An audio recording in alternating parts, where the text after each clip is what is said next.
Hey, Unemployables, it's Guys here, bringing you some occupational news and stories, topped off with a bit of personality. I'm Charlie, and I'm joined by my co-host. Hi, I'm Colin, and I hate capitalism. And today, we discuss layoffs, why companies do them, how they impact those laid off, and what you can do about it. The topic gives me the stress. I won't be honest. This whole topic is near and dear to my heart after getting laid off unexpectedly. But all of this going down, can we at least be thankful that we get to see it? We get to see what's really going on behind the scenes and confirm how dumb people are. Because I mean, the Jeffrey CEO recently made a statement. He advises anyone struggling with work-life balance to take control of their own choices. Don't blame your lack of work-life balance on your boss. You must take control of your own life choices, says Wall Street veteran CEO Richard Handler. When do you think the last time he made minimum wage was? I'm going to go with never. Yeah, I'm thinking he probably came from a pretty sweet family. I bet he had a giant driveway, even. One of Oh, those God, nice yeah. circular cobblestone ones. That has a Ooh. curve just to look pretty. Yeah. Yeah, you can't go in it because it's gated, obviously, but Well, yes, of course. You you keep can the look at it riprap out. over his 8-foot hedges if you have a step ladder. Yeah. Or a horse. Come on. Don't be like the peasants. God, no. uh, Like, they're so disconnected. I don't understand it personally. I don't know how you can get so disconnected, but like these are the people making decisions and ruining lives. there is there is something to be said for taking accountability for your own actions. Like if you're working a ton of voluntary overtime just because, but then you're going out and complaining that you're working all this overtime and now I don't have a life, or you're bragging that I'm working Yeah. all of this overtime and you're saying it in this weird kind of humble brag sort of way. It's not an attractive quality to most people. I guess if you're a boss, you might want a guy who wants to work 12-hour days, but I've seen those guys. They're not usually the best workers. They're usually the ones who just sort of plod along all day long. They don't generally even get the grasp of an idea of how it is they should be operating in some of these settings. Yeah. For me specifically, like coming from a production background, these guys who chose to work these kinds of hours were always tired, and they were always working third shift for some reason, and for also whatever reason. They would have like 3, 4, 5 kids. They would have a bitchy wife who usually was some middle manager somewhere, and you're starting to see why they worked so many hours. My Yeah. point is, in my world, the people who worked those hours willingly were not really the people you wanted working those hours, and the people who didn't necessarily agree with having to work overtime were more productive on average. Honestly, yeah. I'm from the tech/hospitality side of things, and that you could just copy and paste that to any situation in any company I've worked for. It's the same thing. Front desk, somebody who's working 12, 16 hours, they're brain dead. The people who come after them need to clean up all of the messes that they made. Like, yay, they were a body at the desk, but was it worth it? The answer was usually no. And in tech, there was all sorts of people, from some older folks who could use like a code generator to help give them the nice schema they needed to do things, just insisting on manually hunting and pecking on their keyboard to do it themselves. The chicken To fat. Oh yeah, oh, it was painful. Oh my god, because you're in a cubicle and it's like drip torture. You hear that, you like watch them just like Do you remember back in the day when they had like a wireless keyboard that could connect to your TV, and it was just a chat room? Like, it was nothing but a chat room. You had to pay a subscription for it and all this thing. My uncle, it was not usually for the kind of people that like, we had CompuServe. it was I don't remember exactly what it was. We're talking like the late 90s here. Wait, web TV? Ooh, that sounds familiar. Maybe. Yeah, and you could play a background music to it. I don't remember. All I remember is the wireless keyboard and being able to talk, or being able to chat rather, with strangers. And I forgot where I was going with that point, but I know it was relevant. Yeah, that's fair. That's fair. Slack chats or something like that. Because honestly, Slack chats are fucking any employer. This is my favorite thing. As I've been in some privileged positions, I've been able to talk to some pretty powerful people in my time, and never really been afraid of people with fancy titles like CEO. there are some of these people who are legitimately convinced that no one talks. And maybe that is correct, and maybe very few people actually talk about the bullshit that's going down, but I think the simple fact that we're doing this proves that's wrong. And Well, like you we can't found do out some something information without. today that proves that wrong. Yeah, We wouldn't have found exactly. out about any of that if no one talked to each other. Yeah, a surprise layoff in what will be an unnamed company that honestly a lot of us could have seen coming from a mile away, but like I think we did. these people will perhaps convince themselves that no, people aren't going to talk about it. They're not going to put together the pieces. I don't understand this because supposedly these people are intelligent, supposedly, but they don't seem it. It drives me up the wall. They will do antithetical things to their purpose, which is making profit. My God.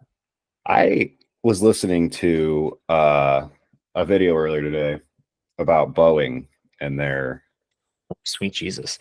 oh Yes. yeah, and their fall from grace, if you will, no pun intended, because airplane falling. Went out with a bang. Um, Human Resources says they fire, they hire unnecessary, stupid positions. Me and HR they would do. Well, know. it's bloat. I mean, well, speaking of bloat, the cited reason for a lot of these layoffs too is just bloat from COVID. Like a lot of these companies hired a ton of people. Meta is one of them. Amazon hired what do they double their staff almost, if Yeah. not a little bit, then some. Yeah. And Discord. There's a whole bunch of them. and so now instead of keeping these people on, they can clearly afford to. Amazon at one point was worth $1.8 trillion. It's like worth 1.2 now. Yeah. I think they can afford to keep these people on. Their CEO, oh my God, what's his name? It escapes me. Andy Jassy. This dude's quoted. I have it right here in front of me. Amazon has weathered uncertain and difficult economies in the past, and we will continue to do so. These changes will help us pursue our long-term opportunities with a stronger cost structure. This is the justification this guy is giving for laying people off. Simply, they just want to make $1.8 trillion again. Yeah. Oh, yeah. That's it. That's kind of the part that really amazes me with I guess it's transparent greed, but it's like cartoonish greed because the market and even the narrative would be easier to spin if you were actually like, wow, we really over leveraged and we need to pull back. We are not making record profits. This is a conservative move to protect our holdings. The economy's bad. People would be like, yeah, it makes sense. You guys lost money last year, or you really didn't grow last year, so you're trimming the fat. But we're in situations where it's like record profits that And have it's never not been even seen. real numbers. We're talking Yeah. quadrillions and cajillions and zibillions of dollars. Like none of these are real Oh, numbers. Nobody knows what a trillion is. You literally can't count to a trillion in 1 trillion lifetimes. yeah. Like No. that's an exaggeration, but the point is there. Yeah. The point is made because it is such an absurd concept. You know It what? should No, be I'm doubling down. rationalized. You cannot count to a trillion in 1 trillion lifetimes. Fuck it. Fair enough. Like, okay, so here's on that point, like fake numbers and shit. I can barely imagine $1 million. Like, that would be awesome, right? So this is an older post, like 25-ish days ago. But Older. hey, time flies right now, Eh, The democracy may what are you- fail. We may need the order. Meta lays off thousands of employees. Meta authorizes 50 billion in stock buybacks. 50 billion. You cannot convince anyone who can do simplistic math that laying off thousands of employees, you couldn't take some of that 50 billion and just pay them. What the that's hell? that's actually where I was going with the Boeing story. Circling back, callback. Ah, I got it. I'm nailing it. The I'll Boeing get thing, the right? plain things. See, you keep distracting me. I'm going to forget again. The Boeing thing, they saw their stock start dropping, right? Yeah. And this happened in the last several years. I'm not even going to bother trying to remember exactly what year, but let's say it was since 2016. And they saw their stock started dropping. And since they merged with another major airline in the 90s or early 2000s, their first priority has been their stock price. Everything down to the mechanical engineering meetings mentions their stock price. It's not about safety. It's not about quality anymore. It's not the Boeing that was started in 1916. right? And this is not news. But what's disgusting is when they saw their stock drop, they laid people off and authorized something like $20 billion of stock buybacks to stabilize their stock. So they have enough money to buy back 20 billion worth in stock. But none of the people, if you kept them on for 100 lifetimes, all of them, kept them on for 100 lifetimes, none of them would equal $1 billion. Yeah. It's insanity. Like, that's such an absurd number to me. When you think of $1 million and then you think of $2 million, the distance between 0 and 1 million is, at least in my head, infinitely larger than 1 and 2 million. So I can't even begin to comprehend what billions and tens of billions amount to. That is one of the pieces, and I'm trying to find this. Unfortunately, I don't have the source on this one. I'll have to do some Google hunting and try to find it. We can post it later. Okay, we'll put it here. Yeah, exactly. I was curious about this thing because I was in one of my very anti-capitalist moments, which are honestly quite frequent. But I was in a punchy mood, and I was like, you know what? The problem with this country is that we don't work together. So what would happen? What if every business put into a big pot that was evenly divided amongst everyone? And I looked up some of these things, and some of the numbers were just wildly wrong. One said everyone would get about $7,000. I was like, my God, if we split the entire profit of every business in this country and we all only got $7,000 each, that means our economy has critically failed and should have gone down a while ago. That sounds low. Yeah. Yeah. So I did some more research, and a few people were like, 95,000, somewhere in there. I was like, that even sounds still like, I guess I can kind of believe it. Times are rough. But I ended up going down this rabbit hole on another article when I had rephrased it of like, what would the average be? And the article went into details on like, oh, well, if you actually did this, each individual would make around like $536,000 a year, which means as soon as you're married, you're a millionaire, which would basically be the truest form of the American dream. We all work together like our fucking ancestors did, even though there's a lot of nasty shit there too. And we make everything better for everyone. That sounds like an amazing world. Now, I doubt I'll ever get to see it, but the point stands, if we have so many resources, yet we have literal modern dragons hoarding wealth and making dumbass decisions while they're at it. They can't even give us enough to just feel like we have something. No, it's man, I've had this feeling. This is more of a feeling as anything else, I think, because I've not read anything about it, but I've always had this inclination that the wage is always enough to keep you employed, but never enough to even allow you to dream of escape velocity. It's always enough to put gas in your car to get to and from for 5 days a week, but it's never really enough to get more than like $1,000 in your bank account. Yeah. It's not really enough for you to be able to afford to miss 2 days in a row of work. Yeah. But it's not really enough for you to give a shit enough to go in for 2 straight days. Yep. And that's the other side of the coin. And that's, I think, is where a little bit of these layoffs come from. Like, it's got to be at least a little bit. It's got to be from an honest place, from some of these companies. Like some of these people probably deserved to be let go. They were shit employees. They were late all the time. They came up smelling like whiskey. They were leaving work and coming back, covered in glitter and reeking of chicken grease. Who knows what they were doing? Literally embezzling, but that's usually the executives. That is often the executives, and I think it's because they have access to the books with no oversight. So, fuck, where was I going with that? But yeah, the point being, it always does. Just call it up and we'll use time or something. HR says to get it together. Back to work, man. Come on. We have to protect against the dark arts. It is. All of this amazes me. It's hard for me to understand that kind of greed. Like, these people have more wealth than they could ever go through in a lifetime. But the justifications that come out are interesting enough on their own. But there is also, that mid-ground of people who have it decently so far. Up until recently, I was one of these people. Had it pretty decent. Thought that, it's bad, but it's not as bad as it could be. And once you get kicked to the other side of the street and you get to look around with a different pair of glasses, so to speak, you realize how fragile everything is, how really the US has almost no employee protections and rights. We have the the most bare minimum that we can be given without rioting, which I actually even question right now, considering Florida just passed their law removing all heat protections from laborers, Oh, because that makes sense. home sweet home. Yeah. Some parts of upstate New York aren't that good either. But no, it's just we have so very little power, and literally the main power we have is communicating with each other, like we're doing here, like any listeners might be doing with their respective pod, team, fancy name, whatever they're using in Silicon Valley these days. The biggest power we have is that we are many and they are few.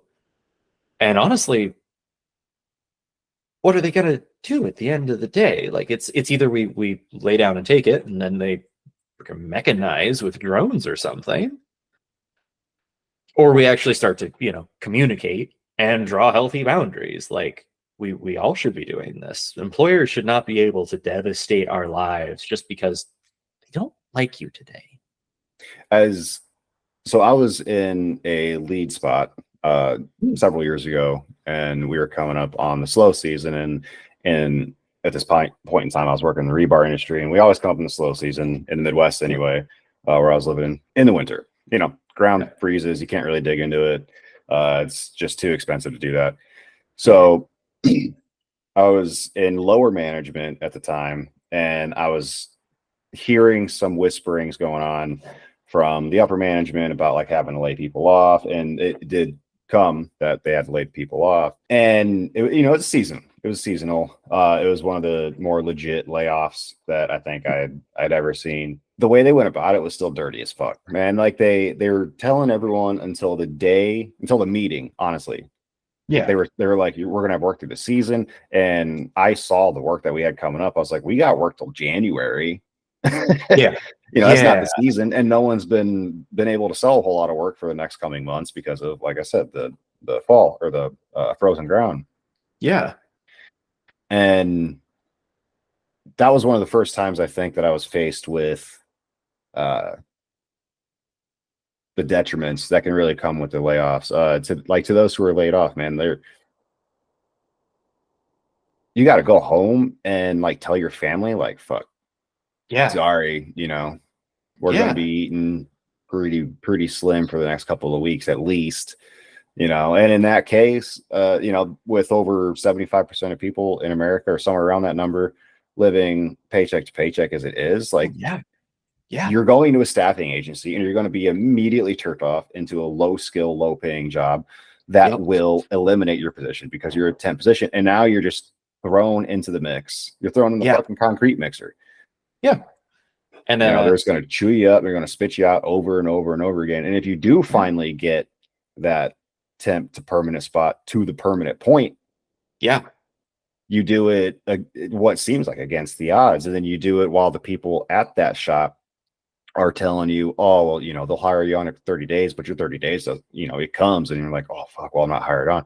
Oh, they hire you after 800 hours of work. Well, that 800 hours comes and you're like, oh, fuck, man, now I just don't know. So they start getting in your head about it, right? And you're already kind of like on guard because you've been laid off from the last 3 places you've worked at in the last 12 months. And so now these people, and now you're like looking for a job, you've still been looking for a job this whole time because you're only making $13 an hour doing, pushing pallets across the floor, which is about all they pay around here.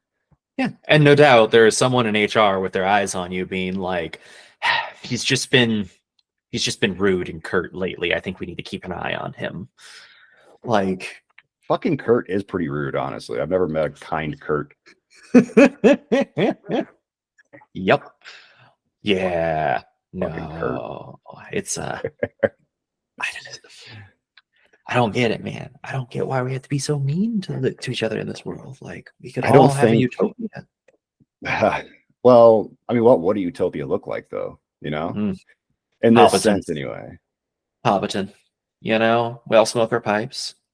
Yeah, the unemployable utopia. We're all unemployed, but it's fine because we have our cool garden houses and we can smoke weed out the front. And then when strangers come by, we can judge them, partake in their fireworks and their weed, and then see them on their merry way and talk shit about them until they come by again. It sounds like a great life, honestly. Honestly, it sounds like great neighbors.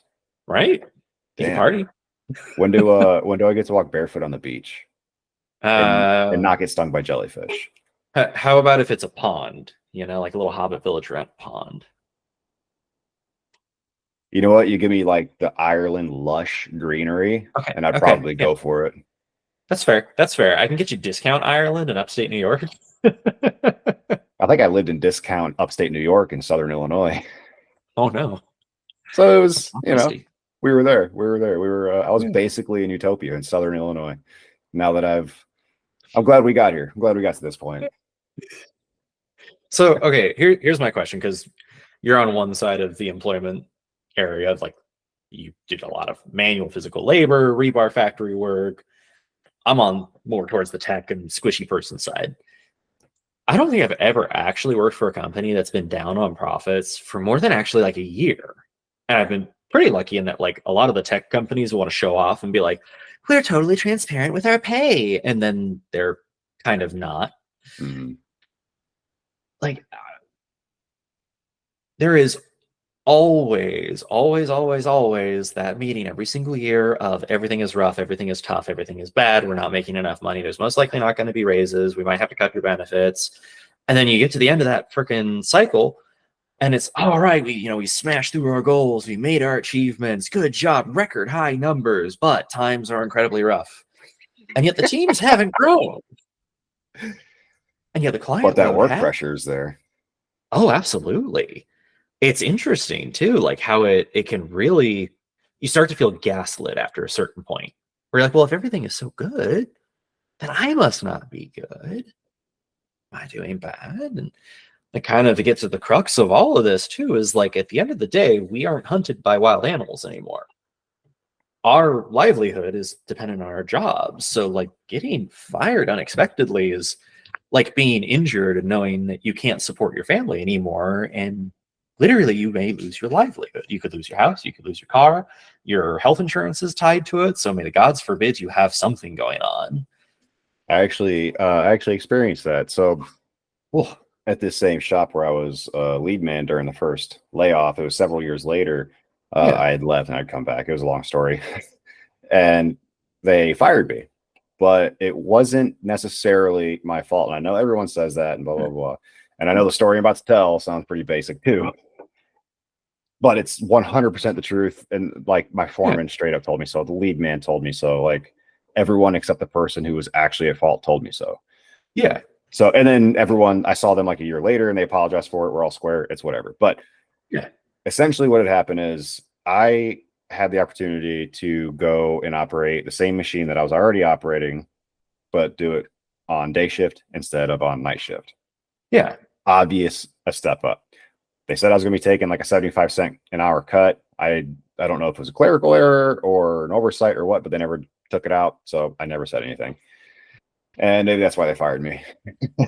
But so I was training my replacement essentially for night shift. yeah, And I had never been given any type of training on how to train. I just knew how to operate my machine very well.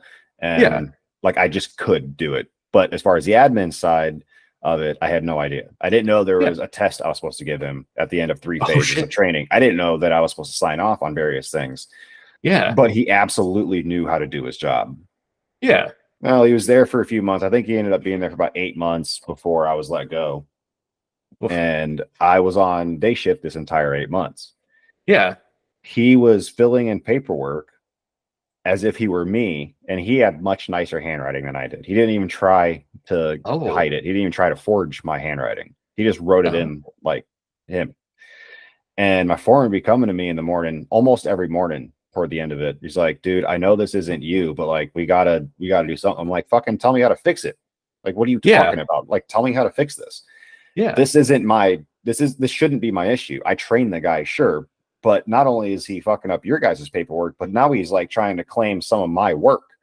yep, And yep, like it ended up kind of being a little contentious there toward the end. And I knew that I was getting fired. It was 3:00 and my shift ended at 3:30, and it was on a Wednesday. And I was mad about that because I wish they'd waited until Friday. yeah. That's But fair. yeah, and I was still doing my job at a very high level. I was still doing my job Yeah, very well.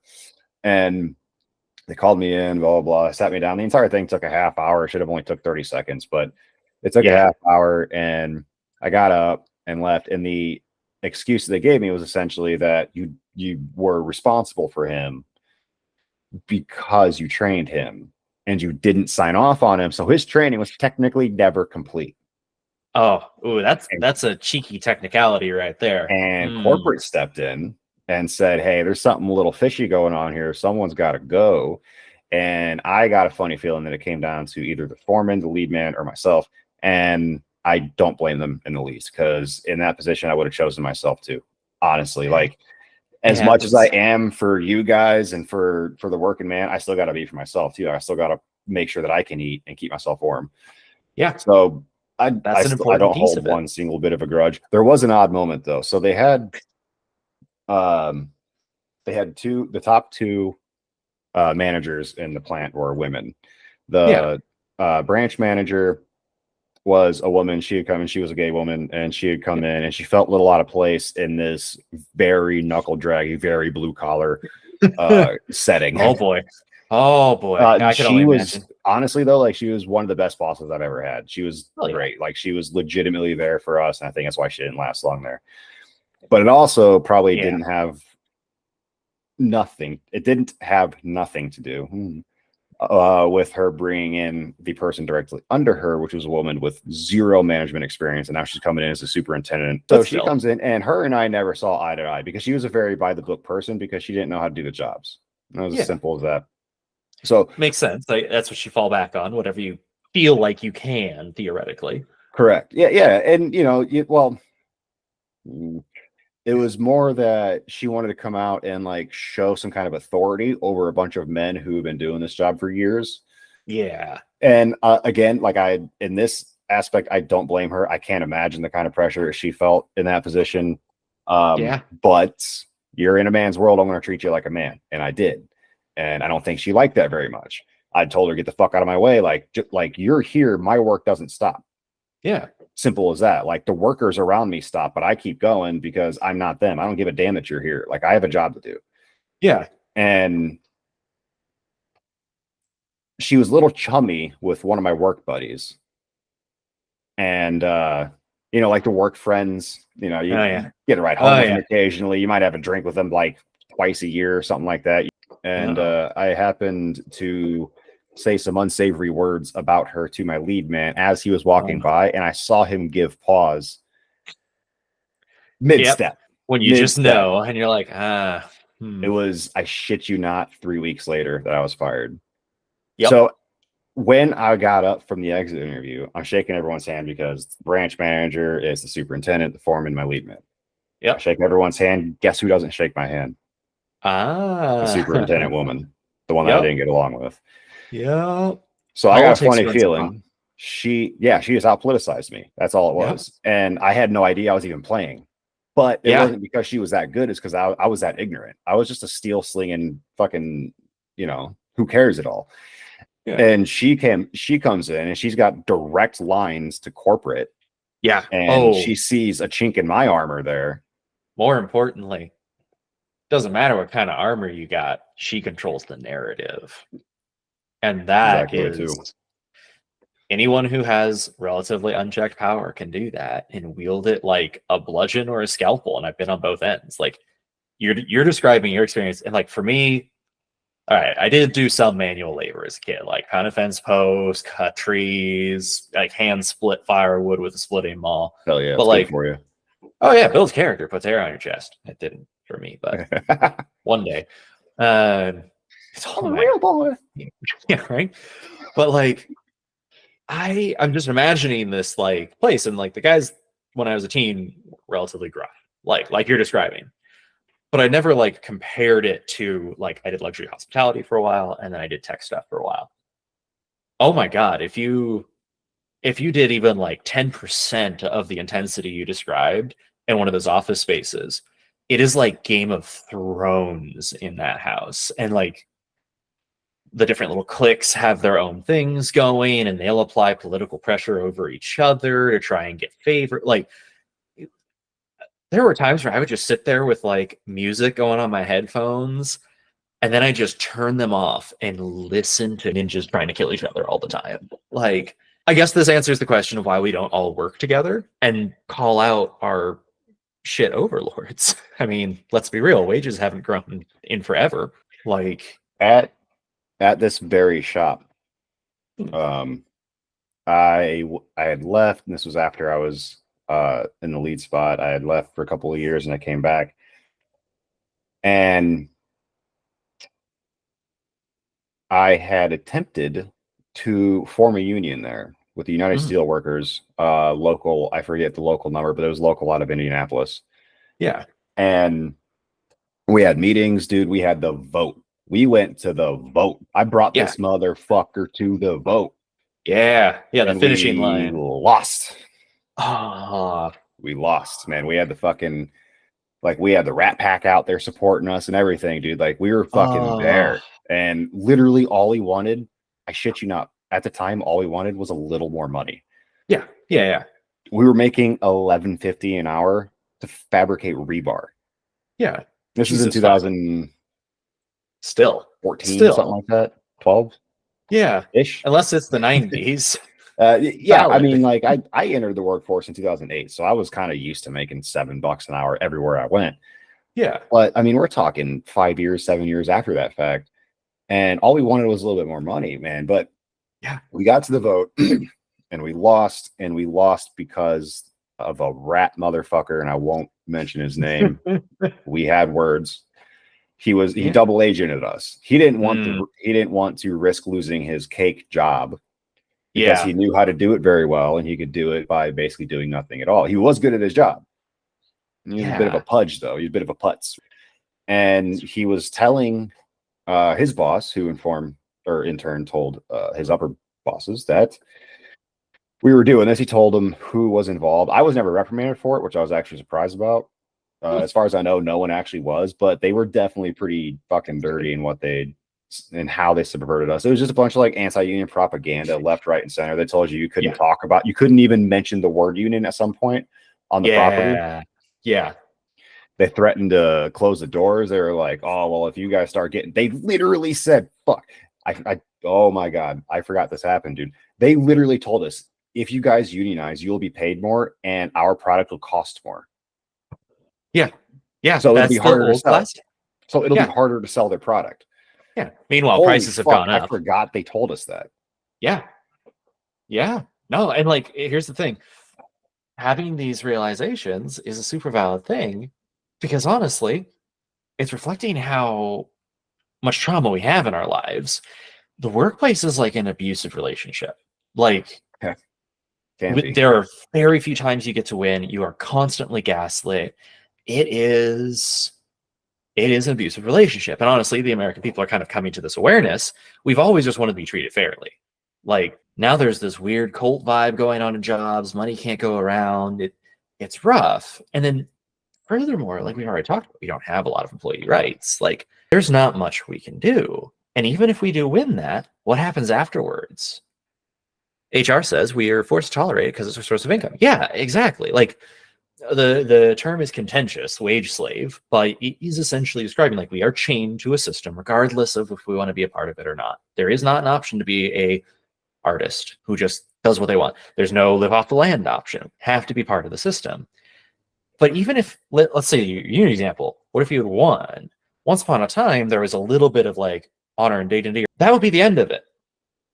Hey, we unionize. You got to treat us fairly. The courts go, yep, they unionize. You got to treat them fairly. And the business owners flip you off and then kind of go and do it. But now, the CEO of Ford threw shade at the UAW and basically is implying that because of the successful UAW strikes, they're going to be rethinking where vehicles are produced globally. Are they already producing them in Mexico for the most part? Yep, they're going to try and strip whatever remains out here. They're going to punish someone because they lost. And like justifiably so. It's not like we played against the rules, or I say we, I'm not part of the UAW, but go team. No, yeah. Full support. Jesus. Yeah, absolutely. That's the one truest sign of change. Yeah, I mean, the unions can be just as corrupt and are just as corrupt as any other agency, but they're also just as necessary as every other agency. Yeah. We just Yeah. need a little bit more backing, and we wouldn't have any of the employee rights that we have these days if it weren't for that. We wouldn't have vacation days, weekends. We wouldn't have Yeah. benefits or health insurance that pays for the therapy that people Yeah. getting laid off go to. Yeah. There were literal gunfights over this. Gunfights that the people won, I might add. Do you know It, Colonel it, Sanders was involved in a gunfight over a gas station? And it was with I believe another it. gas station manager. Oh, I believe it. I definitely believe it. That seems It like, was it was actually him yeah. and it was three people. It was him and two other gas station managers. And one of them ended up getting shot, died, and the guy who wasn't Holy Colonel shit. Sanders was put in jail for life. Damn. That's Also, Colonel crazy. Sanders cooked meals for the guys who worked on the Manhattan Project. Oh, that's wild. Yeah, Colonel Sanders is a Dear bad God. motherfucker, dude. Dear God. We're talking KFC, right? 100% KFC. Colonel Damn. fucking Sanders. Why did they make that really crappy movie then that wasn't about that at all? Uh, it probably made them a little money. Let's be honest, it's all about money. That's fair. I mean, I watched it, like, case in point, because I was like, there's a Kentucky Fried Chicken movie. I, When I you have to ask watch. when you ask yourself why a company does anything, all you gotta do is just look at how much money they made Money. off of the Well, maneuver. Like when yeah, they lay people politicians. off, it's like Yeah. they think it saves them money, but all it really does is hurt company morale. It makes their high achievers and their high performers look elsewhere, look to a more stable Oh, position because they know they God, yeah. can. Yeah. And the lower the trimming of the fat, if you will, that remains is probably going to stick around, but they're not going to be loyal. Like any sort of little move that you make is going to be on their radar, and they may start wandering out too. Yeah. No, it's interesting to me that in every situation I've been in like this, so I was also part of a failed unionization attempt. We got Really, really close to the finishing line. We didn't get to the vote tell me part, about it. but oh man, all right. We were trying to be one of the first tech groups to unionize. And we had like this god awful bipolar CEO. Um, Literally with a flip of the switch, this guy would go from like, "How are you doing? Oh, it's so great to see you. You're such a high performer," to like, "Remind me why I pay you." Like, demon. He once told a black man to remember his place and then quickly was like, which is in the cubicle. Oh, yeah. Look at Yeah, these not a glasses, great guy. son. Look at this Mhm. mustache. I'm the only one around here that can say stuff like that. All right. There, I can't. I need to find the snitch still. Yeah, you look like you're gonna make me some apple pie or something. Hufflepuff. I fancy You do myself a look a little Ravenclaw. Hufflepuffy. But yeah, no, so we went to make this unionization move. What tipped us over the scale? HR just fired me for having a mustache. Oh, Gotta well. find a new co-host, buddy. Ah, I'm damn. out. Sorry, man. All right. Well, I'll kick you because boss says so. Yeah, no, we tried to make the move. It got to a boiling point where there's a bunch of fires. We had a bunch of us had to evacuate, and now naturally in the middle of Real this fires? apocalyptic fire. Oh yeah, absolutely. We're talking wildfires that jumped freeways Oh, into cities, whoa, whoa. real I thought you bad. were talking about like somebody set your No, work on fire, office space style. I was like, God, I that would have been far more poetic. man, But I'm not trying to cut you off this entire time. You just keep saying really interesting things. that's how I tell the good stories. But yeah, no. So the fires came through, and some of us had to abandon, some of us didn't. The offices were still open when the fire was actively surrounding the city. The offices were open and people were still working. So that's some shit, like Uh, boundaries. But anyway, for another episode, another day about psychology, the point being that we all came back and he was like, you know what, I gotta, there's nothing saying that we have to pay you for this time, but because of the situation, we're going to go ahead and pay you for all the time that you missed. And we were all like, hey, thank you so much. But like, why does that feel a little backhanded?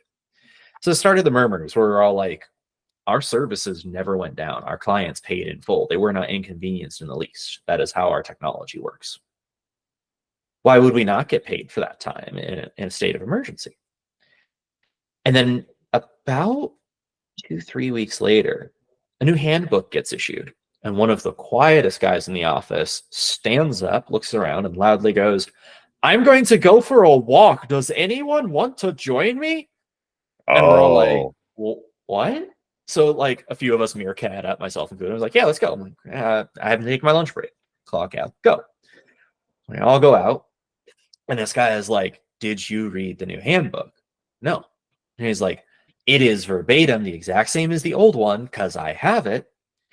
The only lines that changed is that they have added a line that they now specifically are not legally obligated to pay us in the case of an unanticipated emergency, including fires, earthquakes, etc. oh, Everyone went off. Like there was a point where I think we had about 50 people on the first floor. All of us will go out on walks together. We pulled in other departments. We were organizing. We were getting ready to go. oh, so And you've this been is doing like stuff like this for a while then. oh yeah, That's oh kind of what yes. this I've is. been part of the This is revolution. a company walk right here. It is, yeah. The hard part was this was my rough lesson with reality. We had a few people, very older people, who had much more affordable housing, I might add, who were just like, look, no, it's not a good idea to rock the boat. Trust me, we've seen this before. Don't do it. And I remember telling one, I was like, hey, look, man, I'm sure in some Tibetan monastery, I have a other brother, and he agrees exactly with you. Just turn the other cheek, go with the flow. But we're just going to get walked on here. This isn't okay. I was out sick for one bloody day. I don't think this guy ever knew that I was part of it. I think he suspected strongly because the story takes a dark twist relatively quickly. I was out for one day. He called in the person who was communicating for everyone, who was one of my good friends and is very easily intimidated. Called him up to the office, intimidated the fuck out of him. Poor kid shook up and basically was like, I hear there are rumors about this. I hear that you started this other rumor that I'm selling the company. And like, these will not be tolerated. Like, I will take your job away from you. Like, you do not have enough experience in this industry to survive. Scares the shit out of this fucking 19-year-old kid. So he's all shook up. I come into work the next day. I'm like, I'm so sorry. I was supposed to be your fucking bodyguard because like someone can do that. And I will literally be like, in the state of California, if two employees are discussing unions, they are legally protected. Would you like to record this conversation, sir? I'm a bitch that way because, like, honestly, we shouldn't be afraid of anyone, really. They fired one person in one fell swoop the next day. Like, they had to execute someone to reestablish authority. Now, thankfully, she saw what was going on. They, like, sent an instant message to her and were like, hey, we're on our way. Just wait for us. And bless her heart, fucking slams her keyboard down, stands up and goes, hey, guys, I just want to tell you, I probably don't work here anymore. I think I'm getting fired. And we're all like, what a funny thing. Why did you say that? And she's like, no, I'm serious. And starts to walk for the door. And like directors swarm her like she is the president Holy and someone's shit. trying to take him down. And we're just like pushing her out the door. And then the unionization effort dissolved. The most cringy thing was the CEO dragging everyone into the super tiny conference room. Like, this conference room could probably comfortably sit like 10, and that'd be a little cozy. We crammed like 60 people in this fucking room. Oh, just nuts to butts, boys. Oh, absolutely. Like, borderline sitting, like, people had to kneel to see other people who are sitting and standing in the back. And the CEO has the front and like this huge chunk of space with the directors like flanking him on each side. And he proceeds to like lean in and he's just need you guys to understand how much you're hurting me. And starts to bawl about how he feels like a parent and that he's just betrayed and he's trying his best for everyone. And why isn't that good enough? We didn't say a fucking word for like 45 minutes of this shit. And then he like opened the door like we were chilling. He was like, just get out. Just everyone, you have the rest of the day off. Just leave. Just leave. Be thankful I'm giving you this too. Jesus. That was it. The unionization dissolved. No one wanted to move. There was an execution. We kind of all realized this dude was a batshit crazy motherfucker. But in perfect karma land, he sold the company, which is turns out his ex sales manager started that rumor. Sold the company, forgot to include a clause in his contract that he could not be terminated, and the new company got rid of him exactly a day after the like acquisition anniversary came to, because that was their bare minimum contractual obligation. Oh, I It would have was loved to have been a fly on the wall in that meeting on day 364. It's uh-huh. like, so like we're firing tomorrow, right? Yep, Jib, we're firing tomorrow. It's like fucking Yep. sweet.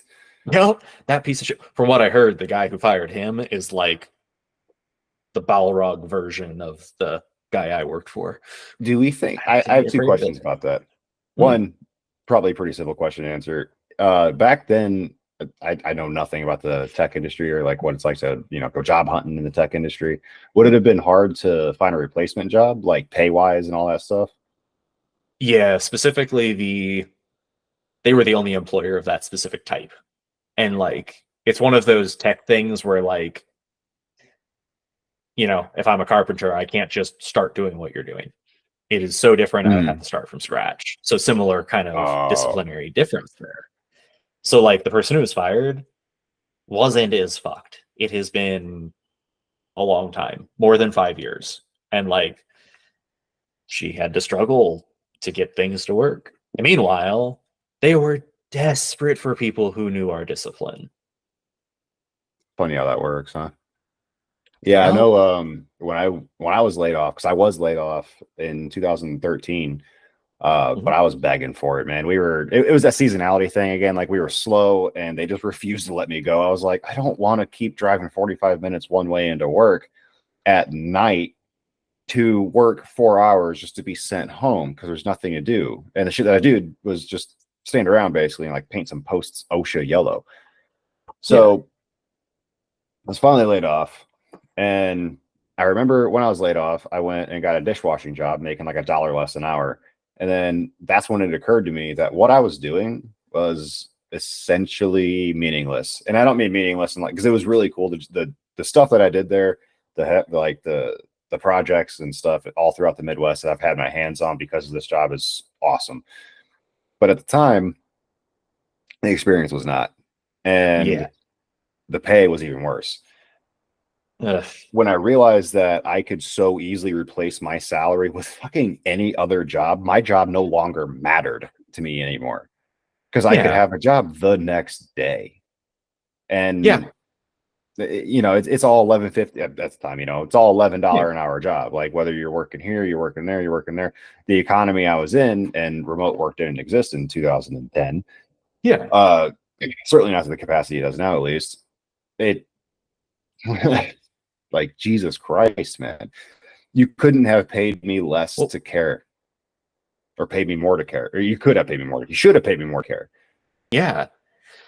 No, there's a lot of things, and I honestly have no idea. I'm not smart enough to understand if it is a lot of very specific planned actions, or I think more likely it's just a lot of chaotic things overlapping, but still come from bad decisions and bad places. But like, That brings me to my second question, actually. yeah, Do we think he was genuine when he was like in the middle of his episode? Do we think he was actually telling you he had done his best? He doesn't know what to do now because like that was the truth and that was just the only thing that he could say at the moment. Like a failed parent. Like maybe that's truly how he felt. it could be. I don't know. So, not a psychologist, Yeah. obviously. Disclaimer. We'll put one here. Yeah, yeah, all right. I think the strong suspicion amongst many people is that he had bipolar disorder. So he could have very much so Oh, believed those things that he was saying. But his he had literally taken a family business and made it like a real deal. Like he was actually kind of one of those self-made people. Like he took a let's say a non-automated industry and automated it essentially. Like fucking well done for him. that. But that doesn't excuse the abuse and this kind of behaviors. He could have also been like heavily narcissistic. We're not entirely certain. But when I left, I got all these suspicious visits on my LinkedIn. Every single day was my old director. And I had put in my own notice and left on my own time. Like I was so thrilled to get out, take a break, and just get away. Because after the unionization, he had nothing on me, but he was on me. I was on essentially a PIP, but it wasn't a PIP. I used to do hotel management, so I'm quite HR savvy. So their HR team would try to take me down like every other month. And I would stand my ground and be like, I've documented everything. This is exactly this. This is a recording that my boss agreed to that literally has him stating that we have already addressed this. We are moving on. You can't hold me accountable for it anymore. It has been fixed. My bad for being lazy. But I also have the highest performing portfolio. Fuck off. Was able to do all this. Finally quit. You think they'd be celebrating I was gone. Nope. Director stalked me. Block him. Director at the next department stalks me. Block him. Get a text.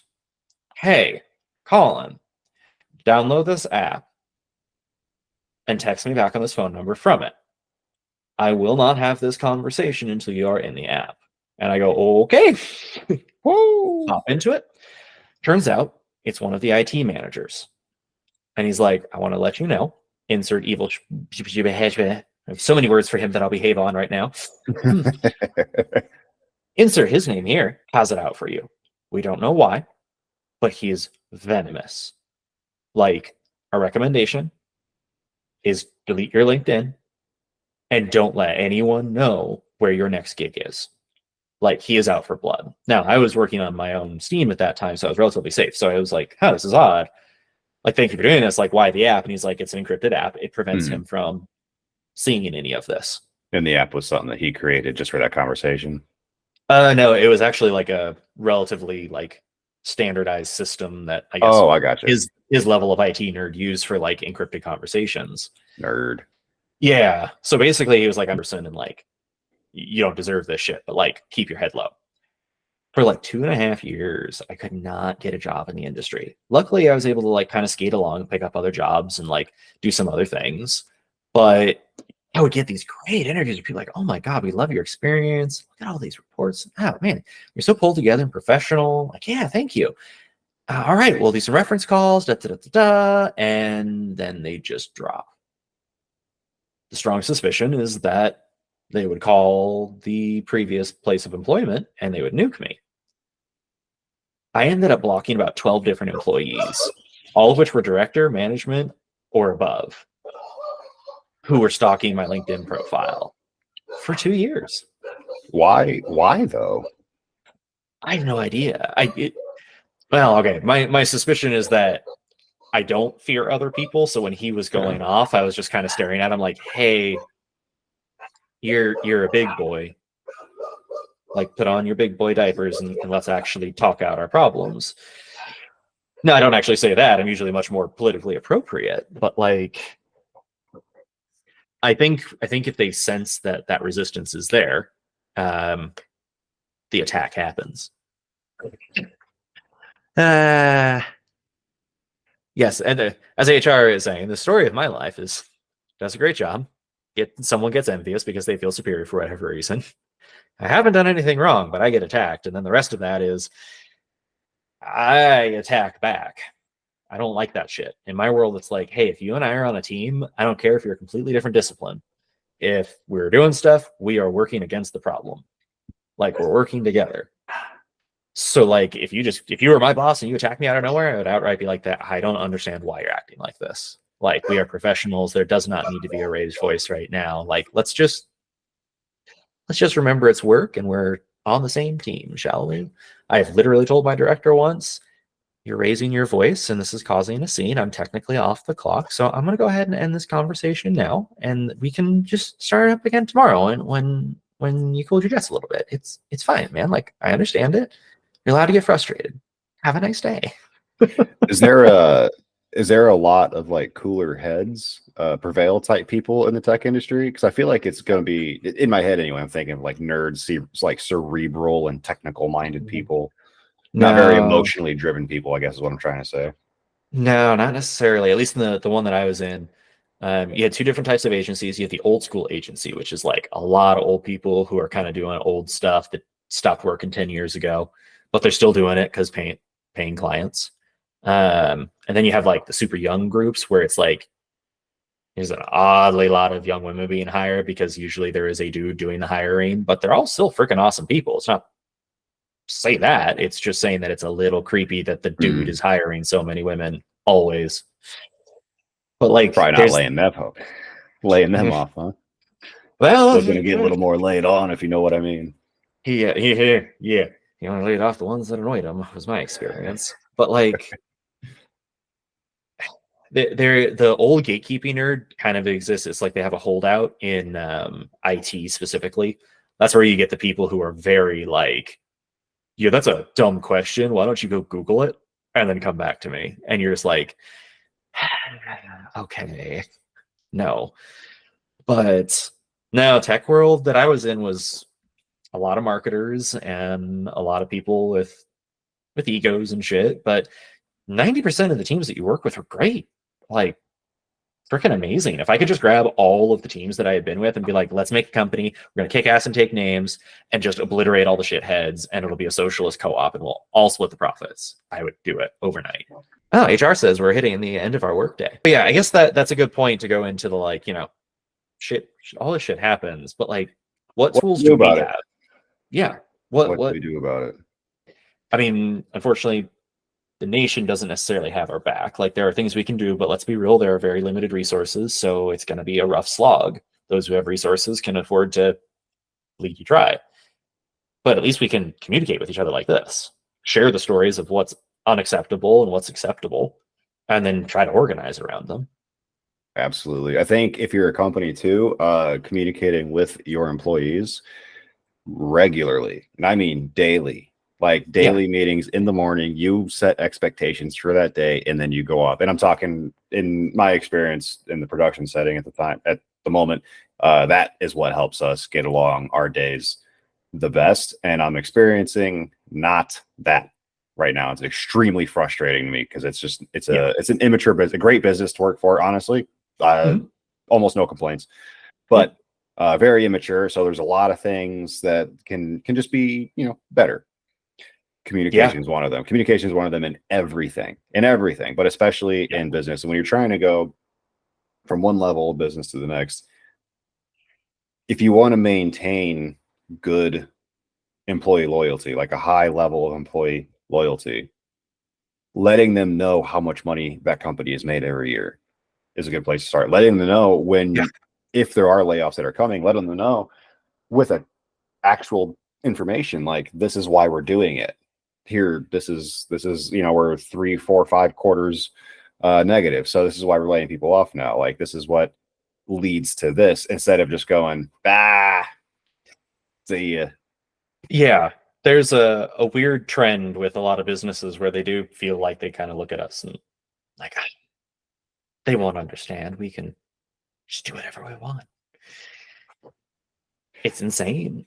But and as someone who's laid off too, I mean, it's hard out there for those people. It's harder out there for those people than it is for the companies. Obviously, no one's saying it isn't, but like being laid off kills people. Not everyone, obviously. Yeah, but somewhere around 120,000 deaths per year, and approximately 5 to 8% of annual healthcare costs can be attributable to how companies in the United States manage their workforces. And this is layoffs. This is directly correlated and tied to and causated by layoffs. I would suggest anyone out there is facing a layoff, just make sure your brain's screwed on straight. It's rough. Oh, I lost my shit during my first layoff. I'm gonna be honest with you. You're gonna get bored too.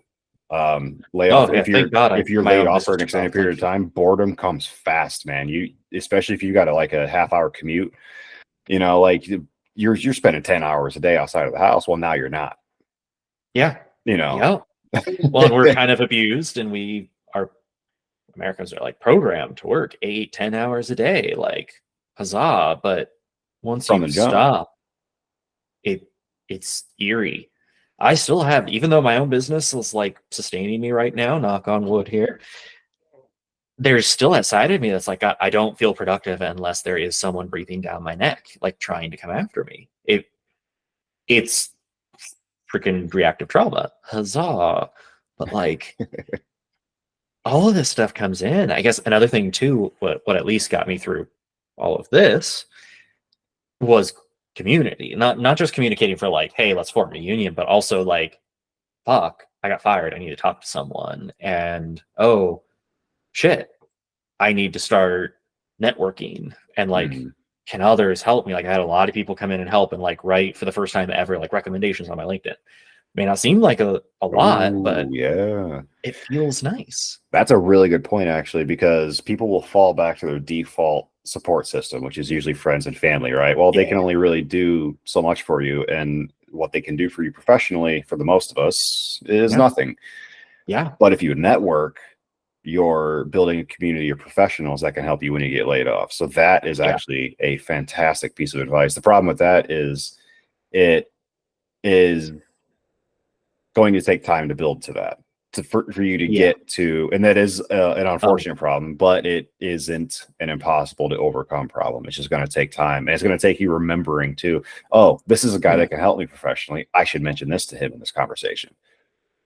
Yeah. Yeah.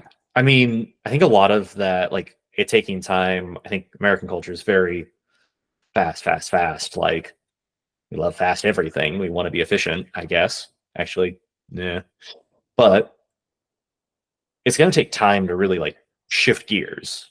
Now, it doesn't have to take forever. It can come quite quickly if we are all communicating with each other and setting these healthy boundaries in the workspace and in the nation, even. But it's still going to take time for the paradigm to shift. And it's going to be painful while it does because there's a lot of pressure against us. But with community and support and things like unions and the bloody UAW marching out there like the goddamned Grand Army of the Republic, Duh. we can actually start to change the tides. And you just got to like try not to dwell on the negative, look to the positive, don't let it kick you because it's just dark times right now. But there's a Yeah, lot we can do. I think we're going through a workers' revolution right now, like they did 100 years Mhm. ago. I mean, like they did when Henry Ford came around, was like, you know what, 40 hours a week is good for y'all. Sure, he hated Jews, but he was right about something. You know, not all Yeah. of his ideas were good, but some of them might Yeah. have been. No, that's how it is. There's no such thing as a perfect human being. Even the saints are No, actually a little fucked up. But yeah, no, at least we can start somewhere. And hopefully, even this is the start of perpetuating this more because there's more people out there like us who have been hurt and didn't deserve it. We all deserve the right to not worry about dying because we can't make imaginary slips of paper mean something. Yeah. it's even less than that now because it's just a number that you collect by Yeah. spending time somewhere. You're a Pokemon, man. You're just like going to a place or logging onto a place for a lot of you out there, I'm sure, and you're just collecting points, and then you give these points to credit card companies and to mortgage companies and your landlord and the bartender and the Yep. cosmetologist, hairdresser. That Yeah. one, No, I you got almost that said one. cosmologist. I didn't know where I was going with that. Cosmologist is just the Russian one. No, absolutely. Like the system works when it all flows, but right now, again, we have the Mhm. dragon problem. There's billions of dollars that should technically be flowing through the economy right now. These things would allow a lot more businesses to stabilize, but they'd have to be comfortable sharing, and they Just just hoarding them golden aren't. eggs. Yeah, and like, sorry, not many people need that much money. There are nations that can operate on that. There's there's also something to be said with the idea that somebody who's paid well won't be less likely to stay a long term.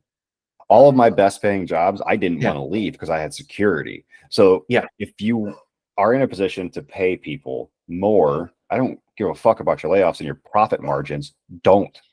How about you pay them yeah, more? How about you don't lay them off? You don't worry about your profit margins all that much. I'm obviously not talking about yeah, small businesses here where they're yeah, running on a paper thin margin. But yeah. if you're No, we're bringing talking in about two, three yeah, commas worth of profits a year, yeah, maybe keep some of them on a little bit longer.